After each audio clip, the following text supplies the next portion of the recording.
নমস্কাৰ বন্ধুসকল আজি আমি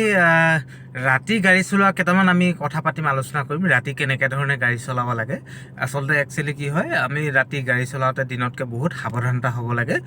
মানে কি হয় ৰাতি আপোনাৰ বহুত বিপদজনক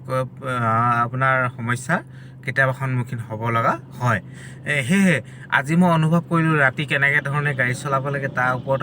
মই অনুভৱ কৰিলোঁ যে আমি এটা ভিডিঅ' বনাবলৈ মই চেষ্টা কৰিছোঁ বন্ধুসকল ৰাতি সাধাৰণতে আমাৰ কি হয় প্ৰায় ৰাস্তা খালী পাই আমাৰ ডাঙৰ ডাঙৰ ট্ৰাকবিলাক বা পাঞ্জাৱতী যিবিলাক গাড়ী হওক ছুপাৰ হওক খুব এটা স্পীডত গাড়ী চলায় কিন্তু আমাৰ সৰু সৰু গাড়ীবিলাক এটা সদায় মন কৰিব লাগে কি হয় আমি পৰাপক্ষত গাড়ীখন সদায় লেফ্ট চাইডে বা ছাইডত আমি পৰাপক্ষত আমি যাব লাগে যদি আপুনি পিকআপত যাব পাৰে আপোনাৰ নিজৰ মানে কণ্ট্ৰল কেপাচিটি থাকে তেতিয়াহ'লে আপুনি চলাব পাৰে স্পীডত কিন্তু পৰাপক্ষত আপুনি সদায় ৰাতি হ'লে এটা হিচাপত গাড়ী চলাব আৰু পৰাপক্ষত পিছফালৰ পৰা যদি আপোনাৰ গাড়ীখনে হৰ্ণ মাৰে তেতিয়াহ'লে আপুনি ছাইডত আপুনি সদায় আগ্ৰহ প্ৰকাশ কৰিব বন্ধুসকল এইটো বহুত আপোনাৰ কাৰণে ভাল হ'ব কিয় জানে প্ৰায় ক'বলৈ বেয়া শুনিবলৈও বেয়া কিন্তু প্ৰায়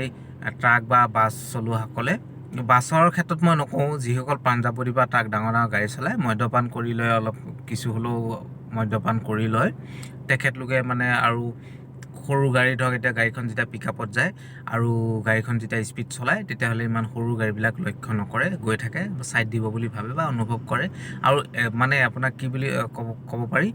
মানে কোনো এটা চিন্তা নোহোৱাকৈ সিহঁতে গাড়ী চলায় ৰাতি মানে যি হ'লে হ'ব এনেকুৱা এটা মনোভাৱ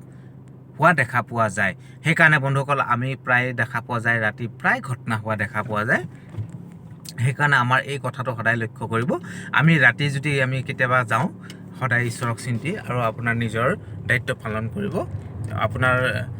বেয়া নাপাব কোনো আপোনালোকক মই এটা অনুৰোধ কৰোঁ কেতিয়াও মদ্যপান কৰি আপুনি ৰাতি গাড়ী কেতিয়াও আপোনালোকে নচলাব যিসকল বন্ধুৱে খায় তেখেতলোকক মই অনুৰোধ কৰিছোঁ কেতিয়াও মদ্যপান কৰি গাড়ী নচলাব আপুনি এতিয়া চাওক মই লেফ্ট ছাইডেদি গৈ আছোঁ ধুনীয়াকৈ লাহে লাহে যাব আপোনাৰ নিজৰ হিচাপত যাব স্পীডত গ'লেও যাব পাৰে কিন্তু এটা হিচাপত যাব ধৰক আপোনাৰ 80 কিলোমিটাৰ স্পীডত আপুনি তাৰ ওপৰত কেতিয়াও যাবলৈ চেষ্টা নকৰিব নিজৰ হিচাপত যাব আপোনালোকে দেখা পাইছে এই চাব মই দেখাম আপোনালোকক মই আজি এই ভিডিঅ'টো বনাবৰ কাৰণে ওলাই আহিছোঁ সম্পূৰ্ণ আপোনালোকক দেখুৱাবৰ কাৰণে এই মই ছাইডত দেখা পাব ট্ৰাক ৰখি আছে এইবোৰ ৰখোৱা ট্ৰাক আছে আৰু কিছুমান কি হয় আমাৰ এতিয়া কিছুমান আন্ধাৰ ৰাস্তা থাকে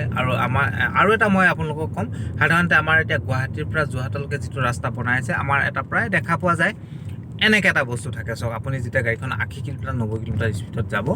এই দেখিছেনে এনেকুৱা এটা বস্তু যদি আপোনালোকে দেখা পায় গাড়ীখন আপোনালোকে কেনেকৈ ৰখাব আপুনি ভাবি চাওক আপোনাৰ সম্ভৱ নহয় তাত যদি কেনেবাকৈ লাগে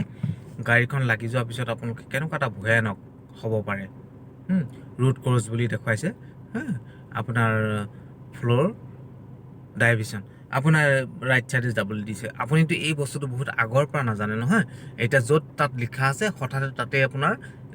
বালি বা ইটাবিলাক আপোনাৰ যিবিলাক আপোনাৰ বালি শিলগুটি দি থৈছে আপুনি এই বস্তুটোতো আঁতৰৰ পৰা দেখা নাই জেগাত যদি দেখা পায় আপুনি 80-90 কিলোমিটাৰ স্পীডত যদি গাড়ীখন আহে কেনেকুৱা এটা ভয়ানক ৰূপ ল'ব পাৰে বন্ধুসকল সেইকাৰণে মই আপোনালোকক ভালকৈ দেখুৱাবলৈ চেষ্টা কৰিম এই বস্তুবিলাকৰ পৰা সদায় এটা সাৱধানতা আপোনালোকে অৱলম্বন কৰিব মই আপোনালোকক দেখুৱাম এনেকুৱা এটা বস্তু যদি থাকে এনেকুৱা এটা বস্তু চাওক আপোনালোকক মই দেখুৱাবলৈ চেষ্টা কৰিছোঁ এইটো চাওক এইটো বস্তু যদি আপোনাৰ হঠাৎ মুখৰ আগতে আপুনি ওলাই যায় আপোনাৰ ব্ৰেকটো কেনেকৈ মাৰিব আপুনি ৰাইট চাইডে আপোনাক ৰাইট চাইডে যাবলৈ কৈছে আপুনিতো এতিয়া হঠাতে আপুনি 80 কিলোমিটাৰ বা 90 কিলোমিটাৰ স্পীডত আহিছে অহাৰ পিছত যদি আপুনি এই বস্তুটো দেখা পায় আপুনি কেনেকৈ আপুনি ব্ৰেক মাৰি কণ্ট্ৰল কৰিব কওকচোন সেইকাৰণে এনেকুৱা বস্তু কিছুমানৰ পৰা আপোনালোকে একদম সাৱধান থাকিব বন্ধুসকল মই আপোনালোকক অনুৰোধ কৰিছোঁ এইকেইটা বস্তুৰ পৰা একদম প্ৰায় বহুত ডাঙৰ ডাঙৰ ঘটনা আমাৰ হোৱা দেখা পোৱা যায় সেইকাৰণে আপোনালোকক মই অনুৰোধ কৰিছোঁ মই এতিয়া ৰাতি আপোনাৰ 11টা বাজিলে মই 11টা বজাত ওলাই আহিছোঁ আপোনালোকক এই বস্তুকেইটা দেখাবৰ কাৰণে মই এতিয়া গাড়ীখন ঘূৰাম আৰু নিজৰ মই ঘৰমুৱাকৈ যাবলৈ চেষ্টা কৰিম মই এই বস্তুটো দেখুৱাবলৈ আহিলোঁ আপোনালোক ইটো ছাইডে মই গাড়ীখন যেতিয়া ঘূৰালোঁ আপোনালোকে এইফালে দেখা পাব চাওক তাত এটা শিলৰ দম দেখা পাব শিলৰ দমত আপোনাৰ তাত যদি গাড়ীখন লাগে কেনেকুৱা এটা ভয়ানক ঘটনা হ'ব পাৰে এই বস্তুকেইটা সদায় লক্ষ্য কৰিব আৰু পৰাপক্ষত আপোনালোকে ৰাতি সদায় গাড়ীখন চলোৱাত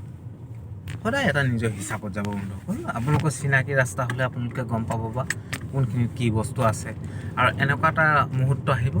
আপোনাৰ কেতিয়াবা পাহৰি যাব পাৰে মানুহৰ জীৱনত নানানটা চিন্তা চৰ্চা থাকে সেয়ে এইবিলাক সকলো আৰু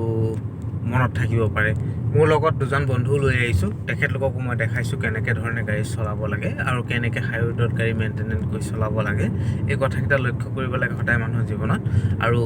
মানুহৰ প্ৰত্যেক জীৱনতে আজিকালি গাড়ী এখন নহ'লে নহয় আৰু যাব লাগে সাৱধানে আপোনাৰ মৰণ নাই বুলি কয় সেইকাৰণে আপোনালোকে এই কথাকেইটা লক্ষ্য কৰি বন্ধুসকল আপোনালোকে গাড়ীখন চলাব আৰু সদায় আপোনালোকে এটা বস্তু সদায় লক্ষ্য কৰিব ছিগনেলটো সদায় মানি চলিব মই আপোনালোকক হাত জোৰে অনুৰোধ কৰোঁ মই এতিয়া আপোনাৰ ইয়াৰ পৰা লেফ্ট ছাইডে গুচি যাম মই ছিগনেল ইয়াৰ পৰা আৰম্ভ কৰিছোঁ ছিগনেল দি মই গাড়ীখন ঘূৰাবলৈ চেষ্টা কৰিম আৰু তলফালে মই নামি যাম মই হাইৱেৰ পৰা নামি যাম এতিয়া নামি যোৱাৰ চেষ্টা কৰিম কিন্তু আপোনালোকে মই এই কথাকেইটা ক'বৰ কাৰণে বন্ধুসকল মই আজি গাড়ীখন উলিয়াই আনিলোঁ আপোনালোকক দেখুৱাবলৈ চেষ্টা কৰিছোঁ আৰু আপোনালোকক মই এটাই অনুৰোধ কৰিম যিমান পাৰে শ্বেয়াৰ কৰিব বন্ধুসকল আপোনালোক যিসকল মোৰ নতুন বন্ধু আছে আপোনালোকে ভিডিঅ'টো ভালকৈ চাব বুলি আৰু আপোনালোকে এই বস্তুকেইটা মানি চলিব বুলি আৰু আশা কৰিম আৰু গাড়ী সদায় ছিগনেলবিলাক সম্পূৰ্ণকৈ শুদ্ধভাৱে আপোনালোকে ব্যৱহাৰ কৰিব এই কথাকেইটা মানি চলিব আপোনাৰ কোনো জীৱনত গাড়ী চলোৱাত অসুবিধা নহয় এই কথাকেইটা কৈ বন্ধুসকল মই ইয়াতে ভিডিঅ'টো সমাপ্ত দিলোঁ জয় আই অসম।